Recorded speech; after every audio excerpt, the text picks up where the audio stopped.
Hello friends, आपल्या सर्वांची आवडती मालिका तू ही रे माझा मितवा या मालिकेच्या आजच्या गुरुवार 13 जानेवारीच्या एपिसोडमध्ये एकानंतर एक जबरदस्त ट्विस्ट आले आहेत.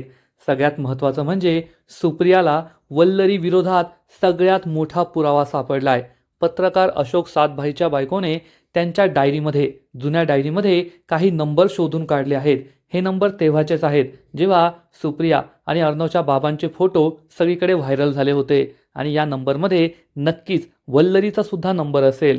आणि अशोक सातभाईच्या बायकोने सुप्रियाला हे नंबर्स पाठवले आहेत आणि सांगितलंय या नंबरमध्ये तुम्हाला त्या व्यक्तीचा नाव सुद्धा सापडेल ज्याने हे सगळं घडवून आणलं होतं. म्हणजे आता वल्लरीचे दिवस भरले आहेत, लवकरच तिचा शेवट होणार आहे आणि अर्णव ईश्वरीमधील गैरसमज लवकरच दूर होईल. कारण आता अर्णव आणि ईश्वरी त्यांची लग्नानंतरची पहिली संक्रांत साजरी करणारे. संक्रांतीचा एक वेगळाच उत्साह घरात आला आहे आणि ईश्वरी दोघांसाठी चक्क हलव्याचे दागिने सुद्धा बनवणार आहे. म्हणजे एकूणच आता या मालिकेत भारी भारी ट्विस्ट येत आहे. मग हे सगळं घडलं तरी कसं हे जाणून घेण्यासाठी हा व्हिडिओ शेवटपर्यंत नक्की पहा.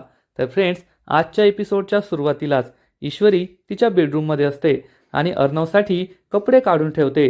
अर्णवसाठी मस्तपैकी सूट, पॅन्ट, शर्ट हे सगळं तिने काढून ठेवलेलं असतं. त्याचं घड्याळ, रुमाल आणि वॉलेटसुद्धा. तेवढ्यात अर्णव हा बाथरूममधून अंघोळ करून येतो आणि हे सगळं पाहून तो खूप चिडतो. तो ईश्वरीला जाब विचारतो, तू माझ्या वस्तूंना हात का लावलास? ईश्वरी त्याच्याकडे पाहून स्माईल करते आणि म्हणते, आता तुम्ही माझा नवरा आहे ना, मग नवऱ्यासाठी बायकोने कपडे काढून ठेवले तर त्यात काय मोठी गोष्ट आहे? आज तुम्ही हेच कपडे घालून जायचे. तुम्ही या सगळ्या गोष्टींमध्ये खूप हँडसम दिसता, मला तुम्हाला याच कपड्यांमध्ये पाहायचंय. अर्णव खूप चिडतो आणि म्हणतो, this is not going to work for me. हे माझ्यासाठी काम करणार नाहीये आणि मी तू सांगितलेले कपडे बिलकुल घालणार नाहीये. तू ज्या वस्तूंना हात लावलाय ना त्या वस्तूंना मी सुद्धा कधीच हात लावणार नाही. तर ईश्वरी चिडून म्हणते, का नाही लावणार? तुम्हाला घालावेच लागतील. अर्णव खूप चिडतो आणि दुसरे कपडे घेण्यासाठी त्याच्या कपाटाकडे जातो. तर ईश्वरी कपाटात आणि त्याच्यामध्ये येऊन उभी राहते आणि म्हणते, मी जे कपडे काढून ठेवलेत ना तेच तुम्हाला घालावे लागतील. अर्णव खूप चिडतो आणि म्हणतो, तुला सांगितलं ना हे माझ्यासाठी काम करणार नाहीये, मी ते कपडे घालणार नाहीये. तर ईश्वरी अर्णवला म्हणते, अर्णव सर, तुमचा हा जो रागाचा मुखवटा आहे ना तो आता काढून ठेवा. मला माहिती आहे तुमच्या मनात माझ्याबद्दल किती प्रेम आहे. तर अर्णव चिडून म्हणतो, माझ्या मनात तुझ्याबद्दल विश्वासच नाहीये आणि ज्या नात्यात विश्वास नसतं त्या नात्यात प्रेमाला सुद्धा जागा नसते, हे तू लक्षात ठेव. तर ईश्वरी म्हणते, तुमच्या मनात जो हा राग आहे ना हा फक्त तुमचा गैरसमज आहे, तुमची गलतफहमी आहे आणि ती मी लवकरच दूर करणार आहे. तर अर्णव म्हणतो, माझी ही गलतफहमी असू शकते, गैरसमज असू शकतो, पण तो दूर करण्यासाठी तुला पुरावे द्यावे लागतील आणि तू तेच देत नाहीये. तर ईश्वरी म्हणते, लवकरच मी तुमचा हा राग दूर करणार आहे आणि तुम्हाला सगळं सत्य समजेल. अर्णव खूप चिडतो आणि चक्क ईश्वरीला धक्का देऊन बाजूला ढकलून देतो. त्यामुळे ईश्वरीच्या हाताला दुखापत होते. ईश्वरी अर्णवकडे रागारागाने पाहू लागते, पण अर्णवला मात्र काहीच फरक पडत नाही. कारण त्याच्यासाठी हे रोजचंच झालंय, ईश्वरीला धक्का द्यायचं आणि तिला काहीतरी दुखापत करायची.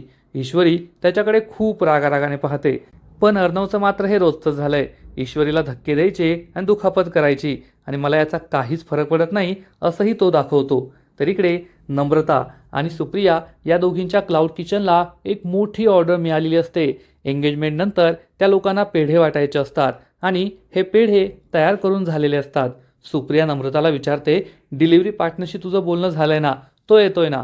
नम्रता सांगते, हो, तो आता येतच असेल आणि मग आपली ही पेढ्यांची ऑर्डर डिलिव्हर होईल.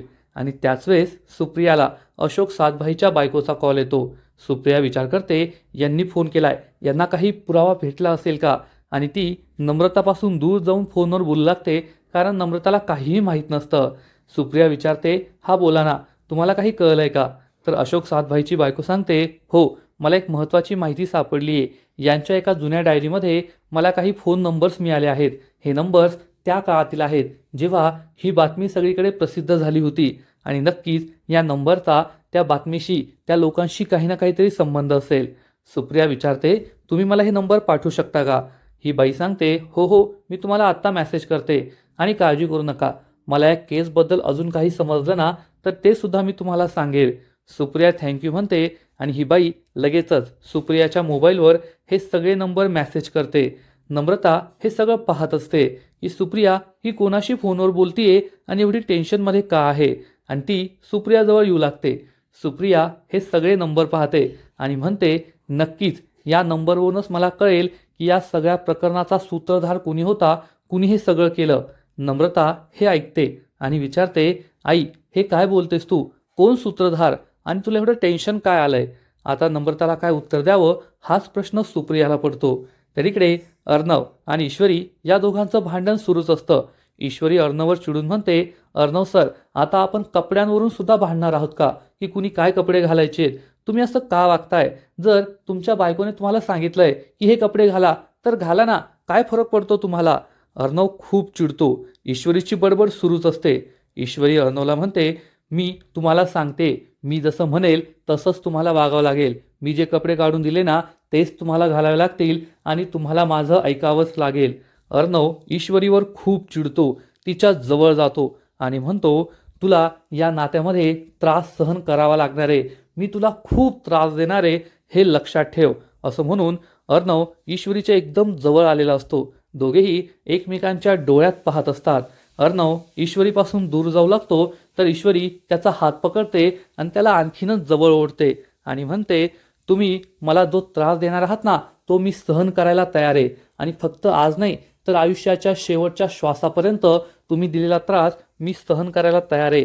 कारण तो त्रास नाही आहे तर माझ्यासाठी तुमचं प्रेम आहे हे मला माहिती आहे. अर्णवला खूप राग येतो. तो ईश्वरीने दिलेले कपडे उचलतो आणि चेंज करण्यासाठी निघून जातो. त्यामुळे ईश्वरी चांगलीच खुश होते की शेवटी अर्णव सर तेच कपडे घालणारे जे मी त्यांच्यासाठी काढून ठेवले होते, आणि अर्णव वॉशरूममध्ये निघून जातो. ईश्वरी खुश होते.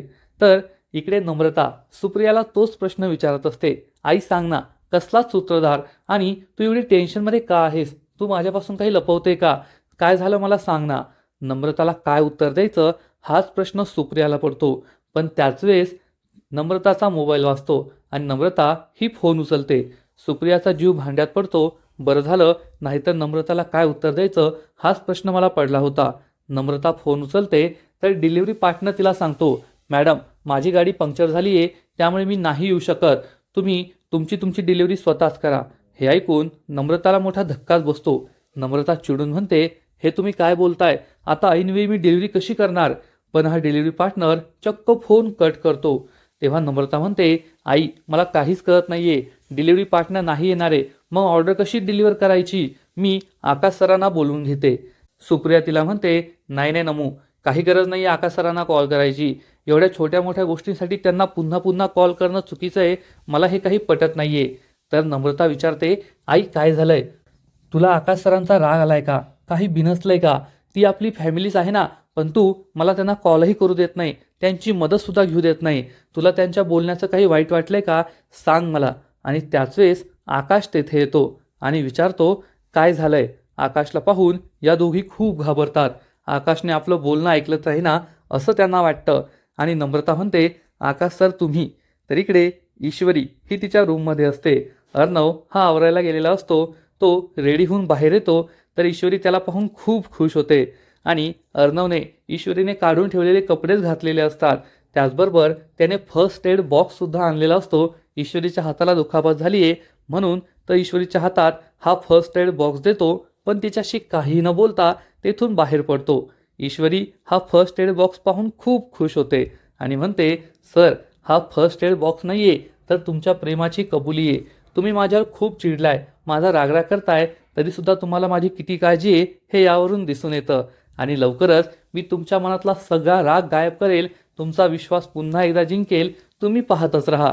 ईश्वरी खूप पॉझिटिव्ह असते, खूप खुश असते. तर थोड्या वेळानंतर सगळेजण ब्रेकफास्ट टेबलवर बसलेले असतात, मस्त नाश्ता करत असतात. ईश्वरीने सगळ्यांसाठी गरमागरम इडली सांबर बनवलेलं असतं. ईश्वरी अर्णवच्या प्लेटमध्ये इडली ठेवते. अर्णव खूप चिडतो, ही इडली पुन्हा एकदा बाउलमध्ये ठेवतो आणि स्वतःच्या हाताने इडली घेतो. ईश्वरी अर्णवला सांबर देते तर अर्णव हे सांबर परत ठेवतो आणि दुसऱ्या वाटीमध्ये सांबर घेतो. या दोघांचं वेगळंच लुटुपुटूचं भांडण सुरू असतं. तर अंजली ही आजीला विचारते, आजी आता संक्रांत येते ना, मग संक्रांतीची तयारी करायलाच हवी. आजी म्हणते, हो हो. तर मामा म्हणतो, मला घरातील सगळ्या बायकांना एकच प्रश्न विचारायचा आहे की तुम्ही तिळाचे लाडू कधी बनवणार आहे? मला ते खूप आवडतात. तर मामी म्हणते, मिळतील तुम्हाला तिळाचे लाडू खायला मिळतील. तर इकडे ईश्वरी आणि अर्णवचं लुटूपुटूचं भांडण सुरूच असतं. ईश्वरी इडली देते, अर्णव इडली ठेवतो, परत घेतो. ईश्वरी सांबर देते, अर्णव सांबर ठेवतो, परत स्वतःच्या हाताने घेतो. तर मामा हा चक्क मामीसमोर हात जोडतो आणि म्हणतो, बाई, मी तिळाचे लाडू नाही खाल्ले तरी चालतील, पण तू नको बनू. कारण तू मागच्या संक्रांतीला तिळाचे लाडू बनवले होते ना, तर माझी अख्खी दाढच तुटली होती. तेव्हा मामी चिडून म्हणते, नकाच खाऊ, तशी मला काही हौस नाहीये, मी तिळाचे लाडू बनवणारच नाहीये. सगळेजण हसू लागतात. तर आजी म्हणते, आपल्या नातसुनेची ही पहिली संक्रांत आहे लग्नानंतर, एकदम धूमधडाक्यात साजरी व्हायला हवी. आणि त्या जोशीबाईंना सांगून हलव्याचे दागिने बनवून घे, हलव्याच्या दागिन्यांची ऑर्डर दे, सगळेच्या सगळे दागिने मला हवेत. ईश्वरी आजीला सांगते, आजी, जोशीबाईंना ऑर्डर देण्याची गरज नाहीये, माझी नमुताई खूप सुंदर हलव्याचे दागिने बनवते, आपण तिलाच ऑर्डर देऊया ना. तर आजी म्हणते, हे तर भारीच झालं, काय कर, नम्रताला येथेच बोलून घे, तुम्ही दोघी बहिणी एकत्र मिळून हलव्याचे दागिने बनवा, घरात मस्त सणाचं वातावरण सुद्धा तयार होईल, सगळेच खुश होतील. ईश्वरीला ही आयडिया खूप आवडते. आजी ईश्वरीला सांगते, सगळे हलव्याचे दागिने बनव, गळ्यातला मोठा हार, त्यानंतर अंगठ्या वगैरे, कमरपट्टा, बाजूबंद आणि अर्णवसाठी सुद्धा सगळे हलव्याचे दागिने बनवायचे, गळ्यातील मोठा हार, अंगठी वगैरे. तर अर्णव म्हणतो, आजी कशाला, मला हे सगळं नाही आवडत. तर आजी म्हणते, असं कसं नाही आवडत, आपला सण येतो, रीत आहे आणि तुला ती पाळावीच लागणार आहे.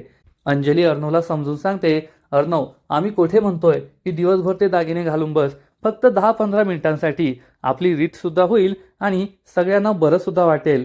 तर मामा म्हणतो, हो खरंय अर्णव, तू ते हलव्याचे दागिने घाल, खरंच छान दिसशील. आणि ईश्वरी, तू तिळाचे लाडू बनवणार आहेस ना. ईश्वरी सांगते, हो मामा, मी आजच तिळाचे लाडू बनवणार आहे. त्यामुळे मामा खूप खुश होतो.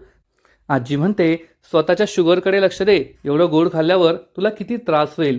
तर मामा उत्तर देतो, अगं आई, मी कुठे शुगर खाणार आहे, तिळाच्या लाडूमध्ये गूळ असतो, मी माझी शुगर कंट्रोलमध्ये ठेवली आहे, कारण मी शुगर नाही खात, फक्त गूळ खातो. आणि हे ऐकून सगळे हसू लागतात की मामाचं हे काय लॉजिक आहे की शुगर कंट्रोल ठेवण्यासाठी तो गूळ खातो, शुगर नाही खात. तर इकडे ईश्वरी अर्णवकडे प्रेमाने पाहत असते. या दोघांचे एकमेकांना इशारे सुरूच असतात. ईश्वरी आणि अर्णव यांचं वेगळंच काहीतरी सुरू असतं. तर मामी मात्र मनात विचार करते, अर्णव आणि ईश्वरीची पहिली संक्रांत जोमात साजरी करायची असं सगळ्यांनी ठरवलंय, परंतु या संक्रांतीला मी या दोघांच्या नात्यावर संक्रांत आणणारे असं काहीतरी करणार ज्यामुळे यांचं नातंच तुटेल. आणि ती आपला प्लॅन बनवते. थोड्या वेळाने अर्णव ऑफिसला जायला निघतो. ईश्वरी त्याच्या मागे मागे धावते, पण अर्णव तिच्याकडे लक्षच देत नाही. ईश्वरी त्याला म्हणते, सर, मी तुम्हाला एवढ्या वेळचा आवाज देते, आधी तर तुम्हाला माझा आवाज हाय डिसिबलचा वाटायचा, हळू बोल म्हणायचे, आणि आता तुम्हाला माझा आवाज पण ऐकू येत नाही का, मी तुम्हाला रुमाल द्यायला आली आहे. तर अर्णव म्हणतो, मला रुमाल नको आहे. ईश्वरी विचारते, काय अर्णव सर, बायको तुम्हाला रुमाल द्यायला आली आहे, त्यात कसलं काय, गुपचूप रुमाल घ्यायचा. अर्णव म्हणतो, this is not going to work for me. तर ईश्वरी चिडून म्हणते, काय पुन्हा तेच तेच तेच, याच्यामध्ये सुद्धा तुम्हाला प्लॅनच दिसतोय का, बायको रुमाल देतीये, त्यात काय मोठा प्लॅन असणार आहे. अर्णव चिडून म्हणतो, मला तुझे सगळे प्लॅन माहिती आहे की तू हे सगळं का करतेय, पण याचा काहीच फायदा होणार नाहीये. तेवढ्यात मामी बाहेर येते आणि या दोघांचं बोलणं ऐकू लागते. ईश्वरीला दिसतं की मामी आपलं बोलणं ऐकतीये. ईश्वरी अर्णवला म्हणते, अर्णव सर, मामी आली आहे, ती आपलं बोलणं ऐकतीये, त्यांना काही कळायला नको, मी जसं म्हणेल तसंच करा. असं म्हणून ईश्वरी चक्क अर्णवच्या खांद्यावर डोकं ठेवते आणि म्हणते, अर्णव सर, तुम्ही ऑफिसला जाताय ना, मला तुमची खूप आठवण येईल, तुमच्याशिवाय मी कशी राहणार, मला तर करमणारच नाही. आणि हे ऐकून मामीच्या पायाखालची जमीनच सरकते की मी एवढं करू सुद्धा या दोघांचं प्रेम एवढं उतू चाललंय. अर्णवला ईश्वरी म्हणते, एक काम करा सर, तुमचं काम झालं ना तर तुम्ही लवकर घरी या, म्हणजे आपण दोघे मस्त एकत्र वेळ घालूया, नाहीतर मला तुमची खूप आठवण येईल. अर्णव सुद्धा वाकड्या नजरेने मागे पाहतो की खरंच मामी उभी आहे आणि तो काहीच बोलत नाही. ईश्वरी त्याला म्हणते, सर स्माईल करा, म्हणजे मामीलाही बरं वाटेल. अर्णव ईश्वरीकडे पाहून स्माईल करतो आणि गाडीत बसतो. ईश्वरी त्याला रुमाल देते. अर्णव हा रुमाल घेतो आणि तेथून निघून जातो. ईश्वरी त्याला बाय करते. हे सगळं पाहून मामीला जबर धक्का बसलेला असतो. ईश्वरी ही मागे वळून पाहते आणि मामीला विचारते, काय झालं मामी, कुठे बाहेर जात आहे का. तर मामी सांगते, नाही नाही, विटॅमिन डी खायला जाते. ईश्वरी विचारते, मग खुर्ची वगैरे लावू का. मामी सांगते, काही गरज नाही आहे. ईश्वरी आतमध्ये निघून जाते तर मामी विचार करते, हे या दोघांचं काय चाललंय, मी या दोघांमध्ये इतकी भांडणं लावली, त्यानंतर मी त्यांच्यासमोर ते फोटोग्राफ्स आणले, तरीसुद्धा दोघांचं प्रेम इतकं उतू चाललंय, दोघांमध्ये काही गैरसमजसुद्धा झाले नाही, काही भांडणसुद्धा होत नाहीये. आता काहीतरी मोठा धमाका करावा लागेल, या दोघांना एकमेकांपासून वेगळं काढण्यासाठी काहीतरी करावं लागेल, असाच विचार मामी करत असते. आपला प्लॅन फ्लॉप झालाय असं तिला वाटतं, पण तिचा प्लॅन खूप मोठा सक्सेसफुल झालाय आणि तिच्या त्या फोटोग्राफ्समुळे अर्णव आणि ईश्वरीच्या नात्यात किती मोठा गैरसमज निर्माण झालाय हे तर आपल्याला माहिती आहे. इकडे राजेशने ज्या माणसाला अर्णवचा चेक दिलेला असतो खोटी सही करून, तो पैसे घेऊन येतो. हे पैसे पाहून राजेशला खूप आनंद होतो. हा माणूससुद्धा खुश असतो. राजेश म्हणतो, अरे वा, खूप भारी काम केलंय. आपला सगळ्यात मोठा फायदा काय तुला माहिती आहे का? अर्णवचं हे जे बँक अकाउंट आहे ना, ते त्याच्या मोबाईलवर लिंक नाही आहे, त्यामुळे आपण कितीही पैसे काढले तरी अर्णवला काहीच समजणार नाही. असं म्हणून राजेश या माणसाला त्याचा हिस्सा देतो. हा माणूस खूप खुश होतो आणि मग राजेश त्याला आणखीन मोठ्या रकमेचा चेक देतो. ही रक्कम पाहून हा माणूस चांगलाच घाबरतो आणि विचारतो, काही प्रॉब्लेम तर होणार नाही ना, आपण एवढी मोठी रक्कम काढतोय. तर राजेश त्याला म्हणतो, अरे बाबा, इतकी मोठी रिस्क तितका मोठा रिवॉर्ड, जितका मोठे पैसे तितकं जास्त कमिशन. तू एवढी मोठी रक्कम काढून आणली ना, मग मी तुला एवढे पैसे देईल की तू मस्त तुझ्या गावी जाऊन शेती करू शकतो. येथे मुंबईमध्ये धक्के खाण्याची तुला गरज नाही आहे, असे काम करण्याची गरज नाही आहे. हा माणूस खूप खुश होतो आणि विचारतो, खरंच तुम्ही मला एवढे पैसे देणार का? राजेश सांगतो, अरे तू राजेशसाठी काम करतोय, मी काय साधासुद्धा माणूस नाही आहे. हा तर खूप छोटा हात आहे, याच्यापेक्षा मोठे मोठे हात मी भूतकाळात मारलेत. तू एवढे पैसे घेऊन ये, मग पहा मी तुला कशी चंगळ करून देतो. हा माणूस खूप खुश होतो आणि हा मोठा रकमेचा चेक घेऊन तेथून निघून जातो. राजेश चांगलाच खुश असतो आणि हे पैसे पाहून विचार करतो, एक चिंटुकल्या, आता पहा मी तुझं बँक अकाउंट कसं खाली करतो आणि मग माझ्या आयुष्यभराचं सगळं कर्ज पाणी फेडून टाकतो. म्हणजे मी सुद्धा मोकळा आणि तू सुद्धा मोकळा. म्हणजे मी कर्जातून मोकळा आणि तू बँक अकाउंटमध्ये असलेल्या पैशांच्या ओझ्यातून मोकळा, कारण ते तर मी खाली करणार आहे. राजेश खूप खुश असतो. म्हणजे एकूणच या गोष्टीला काही लॉजिकच नाही आहे. म्हणजे राजेश अर्णवची खोटी सही करून त्याच्या बँक अकाउंटमधून लाखो रुपये काढतोय, पण अर्णवला याबद्दल काही माहीतच नाही आहे. अर्णवला साधा बँकेकडून मेसेजसुद्धा येत नाही, त्याचं मोबाईल नंबर या बँक अकाउंटशी लिंक नाही आहे. असं कुठे असतं का? म्हणजे अर्णव एवढा मोठा बिझनेसमॅन असून त्याच्याकडे अकाउंटंट नाही आहे, जे त्याच्या बँक अकाउंटवर लक्ष ठेवून असतील की त्याच्या अकाउंटमधून किती पैसे येत आहे आणि किती पैसे जात आहे. पण ही मालिका आहे, त्यामुळे जास्त विचार न केलेलाच बरा. तर फ्रेंड्स, एकूणच तू ही रे माझा मित्वा या मालिकेचा आजचा एपिसोड खूप भारी होता. ईश्वरी आणि अर्णव या दोघांच्या पहिल्या मकर संक्रांतीची तयारी सुरू झाली आहे. तर दुसरीकडे सुप्रियाला वल्लरी विरुद्ध एक मोठा पुरावा सापडला आहे आणि हा मोठा पुरावा नक्कीच वल्लरीचं सत्य समोर आणेल, एवढं मात्र नक्की. आजचा एपिसोड तर भारी होता, पण या मालिकेचा पुढील एपिसोड आणखीन भारी असणार आहे. पुढील एपिसोडमध्ये आपण पाहू की राजेश हा पुन्हा एकदा ईश्वरीवर वाकडी नजर टाकणार, पण यावेळेस अंजली तेथे असेल. अंजली राजेशला विचारणार, तुम्ही काय विचार करताय? तर राजेश हा ईश्वरीकडे पाहून म्हणेल, आता ईश्वरी आणि अर्णवची लग्नानंतरची ही पहिली संक्रांत आहे ना, तर मी या दोघांना एक खूप मोठं सरप्राईज देणार आहे, जे त्यांना आयुष्यभर लक्षात राहील. हे ऐकून ईश्वरी खूप चिडेल, राजेशकडे रागारागाने पाहिल, पण अंजलीसमोर तिला काहीच बोलता येणार नाही. तर दुसरीकडे ईश्वरी ही चक्क अर्णवसाठी हलव्याचे दागिने बनवण्यासाठी त्याचं माप घेत असेल की गळ्यातील हार किती मोठा हवा आहे, अंगठीचं माप काय असेल. अर्णव तेव्हा काम करत असणार आणि तो चिडून म्हणणार, तुला कळत नाहीये का, मी माझं काम करतोय, हे काय करतेस तू? तर ईश्वरी म्हणेल, तुम्हाला कळलं पाहिजे, सणवार आहे, संक्रांत आहे, मग हे सगळं करावंच लागणार. काय रात्रंदिवस कामच करत असतात आणि या दोघांमध्ये पुन्हा बाचाबाची होईल. ईश्वरी ही अर्णवच्या हाताचं, हाराचं, अंगठीचं सगळं माप घेत असेल आणि अर्णव हा खूप टेन्शनमध्ये येईल की या मुलीला सांगून काहीच फायदा नाही आहे, हिची हीच नाटकं सुरू राहणार आहे. आणि मग थोड्या वेळानंतर ईश्वरीने अर्णवसाठी हलव्याचे दागिने बनवलेले असतील आणि हे सगळे दागिने सुकण्यासाठी तिने डायनिंग टेबलवर ठेवलेले असतील.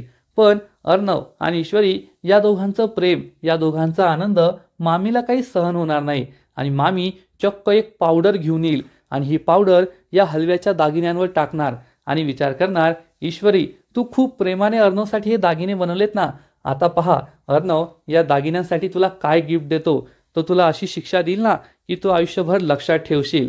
पण मामी जेव्हा हे करत असेल, या हलव्याच्या दागिन्यांवर ती ही पावडर टाकत असेल, तेव्हा ईश्वरी हे पाहणार आणि ईश्वरीला समजेल की मामी नक्कीच काहीतरी प्लॅन बनवते. म्हणजे ही पावडर नक्कीच खुजलीची पावडर असेल किंवा एखाद्या ॲलर्जीची पावडर असेल, ज्यामुळे अर्णव जेव्हा हे दागिने घालेल तेव्हा त्याला खूप त्रास होईल आणि मामीचा हाच प्लॅन आहे. पण मामीचा हा प्लॅन नक्कीच ईश्वरी उधळून लावणार आहे, कारण तिने मामीला हे करताना पाहिलंय. मामीला असं वाटेल की मी दूध पिलंय, पण डोळे मिटून दूध पिलंय म्हणून मला कोणी पाहिलं नाहीये. पण मांजरासारखं ईश्वरीने मामीला पाहिलंय आणि आता मामीला ती चांगलाच धडा शिकवेल, एवढं मात्र नक्की. म्हणजे एकूणच ईश्वरी आणि अर्णवची ही पहिली संक्रांत खूप भारी असेल, ती पाहायला मजा येईल. तर फ्रेंड्स, तुम्ही सुद्धा एक्सायटेड आहात ना हा नवीन एपिसोड पाहण्यासाठी? नक्कीच कमेंट करून सांगा.